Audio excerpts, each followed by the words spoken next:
வணக்கம் நண்பர்களே, நான் Manikandan. This is Mani's travels with hope. இது மாதிரி தொடர்ந்து பல வீடியோக்கள் வரப்போது. அதுக்கு நீங்கள் செய்ய வேண்டியது எல்லாம் நம்ம சேனலை சப்ஸ்கிரைப் பண்ணி ஆதரவு கொடுக்க வேண்டியது மட்டும்தான். இன்றைக்கி இந்த வீடியோவில் ஒரு மகிழ்ச்சியான தகவல் பார்க்க போகிறோம்.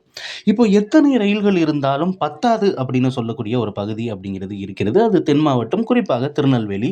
திருநெல்வேலியில் இருந்து எந்த ரயில் இயங்கினாலும் சரி, எத்தனை ரயில்கள் இயங்கினாலும் சரி, கூட்டம் அதிகமாக இருக்கும்.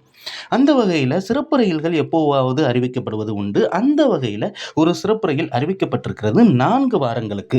ட்ரெயின் நம்பர் 06070 அப்படிங்கிற நம்பரில் வியாழக்கிழமை இயங்கக்கூடிய ரயில் 9ஆம் தேதி, அதாவது நாளை 16, 23 மற்றும் 30 ஆகிய 4 வியாழக்கிழமைகளில் இரவு 11:35க்கு திருநெல்வேலியிலிருந்து புறப்படக்கூடிய இந்த ரயிலானது திருநெல்வேலியில் இருந்து கோவில்பட்டி, சாத்தூர், விருதுநகர், மதுரை, திண்டுக்கல், கொடைக்கானல் ரோடு, அதற்கப்புறம் திருச்சியிலிருந்து விருத்தாச்சலம், விழுப்புரம் வழியாக செங்கல்பட்டு போய் அங்கிருந்து தாம்பரம், சென்னை, எழும்பூருக்கு காலையில் 10:45 மணிக்கு வெள்ளிக்கிழமை போய் சேர்ந்துடும்.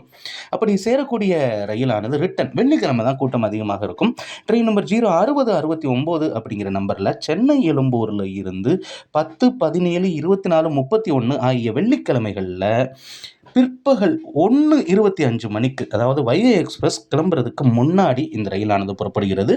முன்னாடி சொன்ன அதே ரூட் வழியாக பயணித்து நள்ளிரவு 1 மணிக்கு திருநெல்வேலியை சென்றடைகிறது. இந்த ட்ரெயினில் செகண்ட் ஏசி பெட்டி 1 இருக்குது, தேர்ட் ஏசி பெட்டி 6 இருக்குது, தேர்ட் ஏசி எக்கனாமி 2 இருக்குது, 7 ஸ்லீப்பர் கிளாஸ் இருக்குது.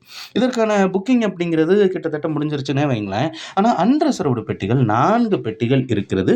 வெள்ளிக்கிழமை மத்தியான நேரம் இந்த ட்ரெயினை சென்னையிலிருந்து நம்ம பிடிச்சு மதுரைக்கோ, திண்டுக்கல்லுக்கோ, திருச்சிக்கோ, ஏன் திருநெல்வேலிக்கோ நம்ம செல்வதற்கு வசதியாக இருக்கும். 4 வாரங்கள் மட்டும் இந்த சிறப்பு ரயில் அறிவிக்கப்பட்டிருக்கிறது. இந்த சிறப்பு ரயிலை பயன்படுத்தி சொந்த ஊர் செல்லக்கூடிய மக்கள் பயன்படுத்தி கொள்ளுமாறு கேட்டுக்கொள்ளப்படுகிறது ரயில்வேவின் சார்பாக. இந்த வீடியோவில் நான் கொடுத்த தகவல்கள் உங்களுக்கு போதுமானதாகவும் அதே நேரத்தில் பயனுள்ளதாகவும் இருந்திருக்கும் அப்படிங்கிற நம்பிக்கை நிச்சயமாக எனக்கு இருக்கிறது. இந்த தகவல்கள் நம்முடைய நண்பர்களையும் சென்று சிறந்த வீடியோ ஷேர் பண்ணுங்கள். அடுத்த வீடியோவில் பார்ப்போம். நன்றி, வணக்கம்.